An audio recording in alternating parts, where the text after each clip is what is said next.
Hi Frank, how's it going? Good, yes, nice. And we were just saying, lovely to talk to what the Ruckus. Yeah. Again, it's one of my favourite music websites. Hello. Yeah. Hi. I hear you're doing an arena tour.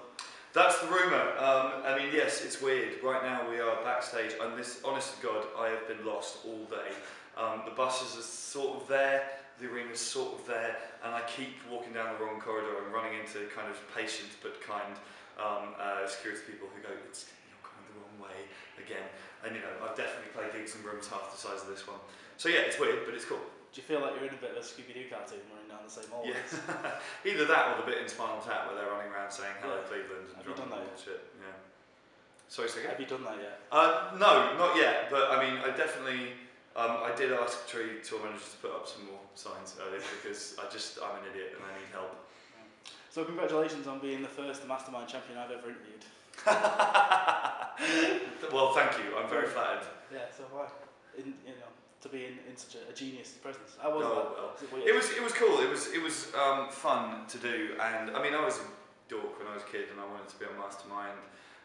Probably in doing something slightly more intellectual than I made him, but yeah, it was good to do. It was fun to club, and obviously, more importantly, it was for a good cause, you know, which is much more important than anything else. You know, I had a couple of people, and the nature of the internet is such that I can't even get out of bed in the morning without somebody somewhere calling me a sellout. But you know, some people were griping about me being on the show, and it was like, first of all, just get over yourself and have a bit of fun with your life. I didn't have any other plans that day. Do you know what I mean? And secondly, yeah, like I say, it raised like £5 grand for shelter, so shoved up your ass, essentially. Actually, I asked for questions this afternoon on the Ruckus account, and I got a DM to my Twitter account that was like, jokingly, ask Frank how it feels to be a sellout. So, how does it feel? Oh, it feels glorious. Everyone should try it. No, you know, I was recently toying with the idea of setting up like a Tumblr that would be lists of hilarious reasons why I've been called a sellout. Because the first time I was ever called a sellout was because I was touring in a van that had seats in it rather than lying on the back of amps. And somebody once called me a sellout for having a suitcase with wheels rather than a rucksack, which was pretty funny. I get called a sellout for doing big shows. I get called a sellout for not doing big shows. It's sort of endless. And, you know, fuck off is the first reaction to it. You know, I'm entirely comfortable in my own kind of integrity. But also, I just think it's a word that people aren't very clear on the definition of. And to me, all that being a sellout means is making music for reasons other than music itself. You know, and I often think I'm quite a boring person because the only thing I care about, think about, read about, spend any time doing is music. It's my only focus in life. Do you know what I mean? And that's a big part of why I stopped to talk about politics, is because I realised people were using politics as using music as a means to an end, which is fucking boring to me. I don't care enough about it. All I really give a shit about is music. I read Rod Stewart's biography the other day because I just wanted to know about the history of Rod Stewart. I don't like his music at all, but it was just a fascinating book to read. And so on that level, I mean, fuck off, call me so that I don't care. So this tour is huge, though. Let's go. Yes, it is. Yeah, I mean, are you coping? How's the back? The back is mostly fine. I had a bit of a twinge yesterday, and then a bit I got through the show, and today it's fine. So I'll live. But yeah, I mean, you know, this is not the context in which I was expecting to play songs like Proof Rock, especially, and you know, stuff of the first album. And it's weird on that level. But I mean, I think that. You know, we're 3 shows in now, and the atmosphere's been great every night, and it just feels like everybody's on the same team, and that's the idea. Yeah. So you've not let the venue size affect you at all? It's just going out and playing? Well, no, I don't want to be totally blasé about it. It's mental going out in front of that many people. I mean, one of the main things is just the stage is so fucking big. It's like a complete workout just trying to get from one side to the other. It's like you get over here, you're singing over here, and it's like, right, going over there again now, and off we go. And you know, I'm definitely getting fit in this talk, but.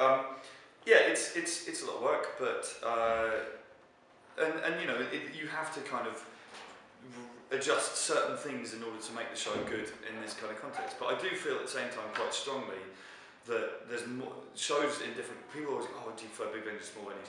The show is not that different to me between the two, because at the end of the day, it's me and Sleeping Souls playing the songs we play and trying to put on a good rock and roll show, and that's about it. And you still tour on the back of Tape Deck Heart? Yeah, I mean, I feel like this is the sort of official Tape Deck Art tour for the UK.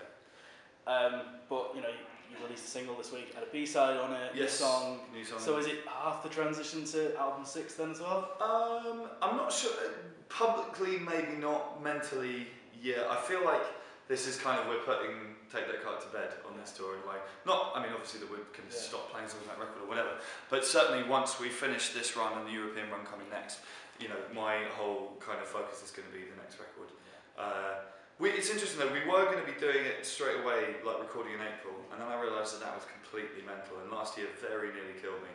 So we're going to take a little bit of time to just think about it. We are doing Mongol Horde album and tour later this year as well. Not entirely sure when, but at some point. I'm writing. I am now again writing a book. I know I was working on that years ago, and I kind of gave up on it, but I've started again. So there's other things going on, but yeah, new record start next year. But I'm excited. It's gonna be good. It's gonna be a posycore album. Yeah. It's gonna be a punk rock posycore album. Awesome. You played some new songs at the Holiday the other night. Yeah, yeah. So you said they were pretty positive, and I stood there and listened to them, and I was like, I don't know if they are or not. Positive by my standards, yeah, maybe. Okay. You know, there were a fair few songs on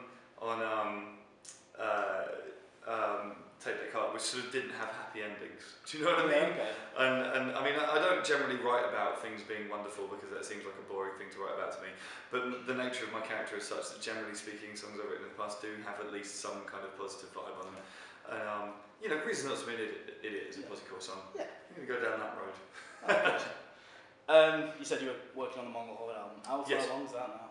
Well, basically, it's recorded. Like everything's recorded. We're mixing it. I am into rediscovering the joys of being in a band with Ben. God love him, but a polite way of putting it would be to say he's a perfectionist. And more power to him for that, and the album will sound better as a result of his endless criticism of the mixes that come through.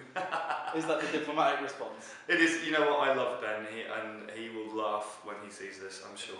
But no, I mean, I'm really excited about it. I think it sounds really fucking good.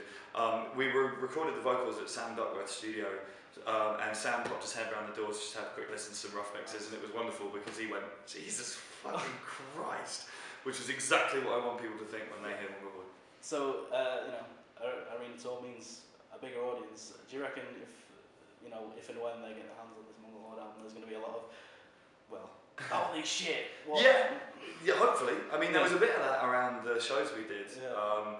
I remember just before we went on stage at Leeds Festival, there was a girl in the front row who had like daisies in her hair and a little sign that said Wessex Boy, and I was like, oh, I'm going to ruin your fucking day. Yeah. You know, I mean, at the end of the day, one of the things, we're planning on putting the record out before the tour for two reasons. First of all, you know, I like the idea of us touring and people knowing the songs and being able to sing along and get involved. But also, you know, at the end of the day, Mongol Horde is not going to be to the taste of everybody who likes my solo stuff, or indeed most people, and I don't want people to buy a ticket under false pretenses kind of thing.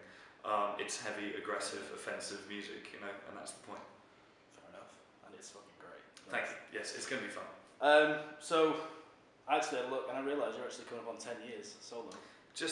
Not far off, yeah. So if 10 years ago someone had said to you, you're going to do this solo thing, and on the 9th of February 2014 you're going to headline the Manchester Arena, what would you have said? I would have said, get fucked, bollocks.